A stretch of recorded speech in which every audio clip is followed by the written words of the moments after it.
People think Jehovah's Witness husbands are gentle men. Soft voices, neatly pressed suits, careful smiles in the Kingdom Hall foyer on a Sunday afternoon. Men who hold doors open for sisters carrying casserole dishes after assemblies. Men who pray softly before dinner and call their wives my dear in public. I want to tell you what gentle looked like inside my marriage. Gentle looked like a notebook hidden beside the bed. Gentle looked like scripture cards left on the kitchen counter instead of conversations. Gentle looked like lying awake at 1:40 in the morning listening to my husband breathe beside me, while trying to calculate whether I had disappointed him again without even knowing how. My name is Rebecca. I am 26 years old. I was baptized at 13, married at 18, and I left Jehovah's Witnesses 4 months ago with 1 suitcase, 2 cardboard boxes, and a nervous system that still apologizes when somebody sounds irritated near me in public. Tonight I want to tell you about the strange punishments my JW husband used without ever raising a hand. Because the frightening part is this: every single one of them was supported by Scripture. Every one of them was reinforced by the organization. And every one slowly taught me that love inside the truth often felt less like safety and more like supervision. Before we go further, if you've been trying to make your room feel a little softer lately, a little calmer, a little more like your own space after a long day, I actually found something recently I really love. It's a small tulip LED lamp that gives off this warm, quiet glow at night. And honestly, it made my apartment feel peaceful in a way I didn't realize I needed. I'll leave the link below for anyone who wants to see it. The first punishment was the notebook. A small black notebook kept in the top drawer of Daniel's nightstand, beside breath mints, spare batteries, and his copy of Shepherd the Flock of God. Daniel was 22 when I married him. Ministerial servant, considered exemplary. The kind of young brother older sisters pointed toward proudly at assemblies when discussing spiritually strong husbands. He is an elder now, recently remarried. His new wife is 19 years old. Keep that detail with you while I tell you about the notebook. I found it 11 months into our marriage on a rainy Thursday afternoon while searching for a phone charger. It wasn't hidden carefully because it did not need to be hidden carefully. He was the head of the house. That is what the organization teaches. The husband watches spiritually. The wife responds spiritually. Oversight slowly becomes proof of love. Inside the notebook were dates, rows of dates, my monthly cycle. Which nights I seemed emotionally distant. Which nights I appeared warmer after prayer together. And beside certain entries, a rating system from 1 to 5 titled Spiritual Harmony. I remember sitting on the edge of the bed staring at those words while rain hit the apartment windows hard enough to sound like static. Spiritual harmony, as though closeness inside marriage could be measured like field service hours, as though my body had quietly become congregation territory. When I confronted Daniel 3 days later, he looked genuinely confused by my reaction. "I'm trying to understand you better," he said softly. That sentence haunted me for years, because I realized he truly believed the notebook made him a caring husband. The organization had taught him that monitoring emotional distance inside marriage was spiritual attentiveness.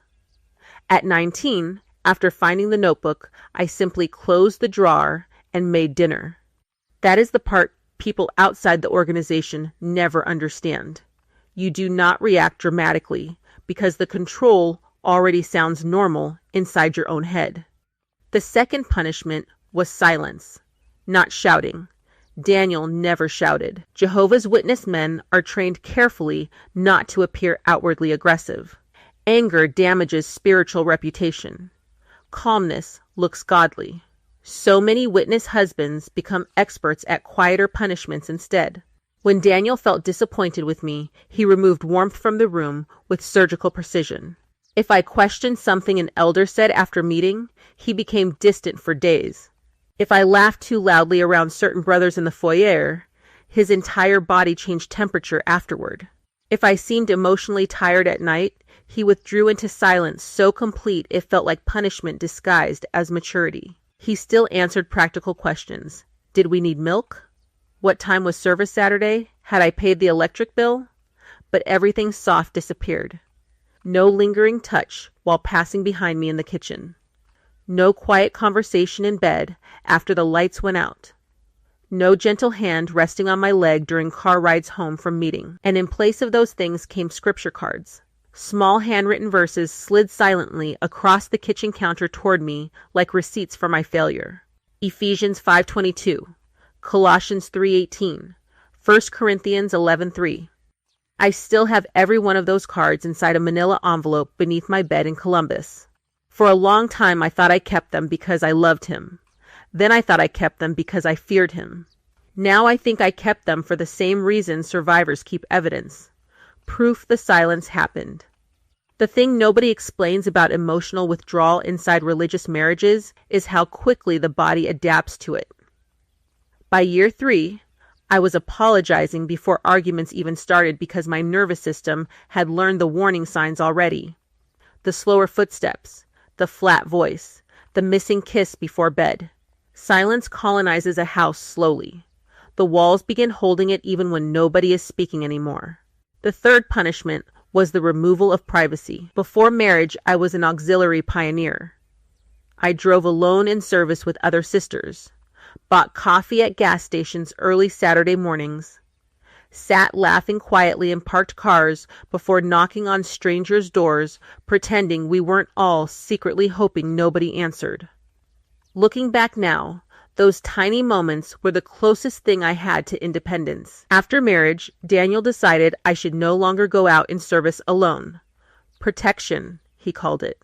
Then it became which sisters I spent time with.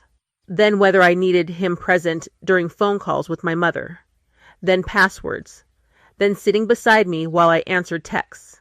Then asking why I needed so much privacy from my spiritual head. He never yelled, never threatened, never forbade things directly.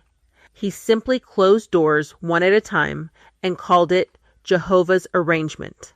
That is what makes control inside high control religion so psychologically confusing. It arrives dressed as care. The fourth punishment happened in bed. I am going to speak carefully here because the last video I made discussing this disappeared within an hour. There is a phrase witness couples know very well from marriage talks and watchtower studies. Marital due. A scriptural obligation discussed quietly enough that outsiders rarely notice how much pressure lives underneath it. Daniel used the phrase clinically, like responsibility, like maintenance. And because I had been raised from childhood hearing that refusing closeness could spiritually damage a marriage, I stopped trusting my own discomfort very early. Even exhaustion began feeling morally dangerous. I remember one night during the winter of 2017, lying beside him, completely numb emotionally, while snow hit the apartment windows outside. He reached for me gently in the dark, and I remember thinking something terrifying. I no longer knew whether my body belonged to me or to the marriage arrangement first. That thought stayed with me for years. The notebook kept dates beside the bed. The scripture cards waited in the kitchen. The organization remained inside the room even after the lights went out. 3 elders later questioned me for nearly 4 hours after I finally approached them, asking whether emotional control counted as spiritual harm inside marriage. Brother Thompson took notes the entire time. Brother Kessler avoided eye contact. One elder asked whether I had always fulfilled my responsibilities with a willing spirit. Imagine sitting across from 3 older men discussing your marriage life like a congregation issue while fluorescent lights hum above your head. People ask why former witness women sound emotionally exhausted even years later. That is why. The 5th punishment was correction in public.